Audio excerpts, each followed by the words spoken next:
Noong bata pa si Marilyn, bagong laruan at damit ang kanyang Christmas wish.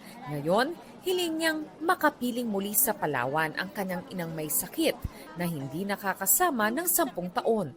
Kaso lang, mahirap ang buhay. Walang pamasahe, kaya dinarasal ko na lang na gumaling na lang mama ko. Ang iba, pamilya rin ang sentro ng hiling. Good health, lalo na sa sarili ko, for family, at saka po, basta kompleto kami, sama-sama. Good health kaming lahat. Walang sakit mga kapatid ko, nanay, tatay ko. Complete family lang din, gano'n. Tapos, sana okay yung health, gano'n. Ayon sa isang psychiatrist, kadalasan kapag umabot na sa 40s o 60s ang isang tao, mas nagiging simple na ang grown-up Christmas list.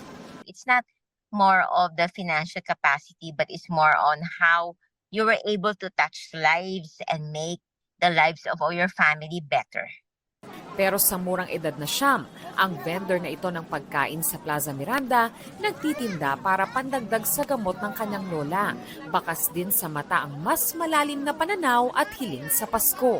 Sana po gumaling si Lola para makaano ulit po kami. Maging masaya sa Pasko. Apo.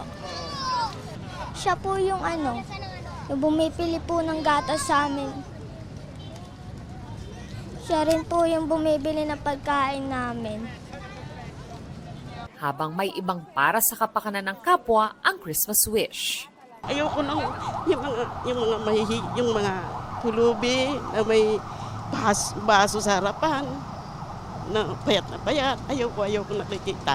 Magkaroon sila ng yung permanenteng kung saan sila nakatira. Ano man ang wish sa Pasko, ang mahalaga raw, maisabuhay ang turo ng sentro ng pagdiriwang na si Jesucristo, ang pagbibigayan, pagmamahalan at pagsasama-sama. Yung mga material na bagay kapag mabibili ko naman yan pero pag yung pamilya ko yung kasama ko sa buhay, iba talaga yung mararamdaman mo lalo na pag Pasko po.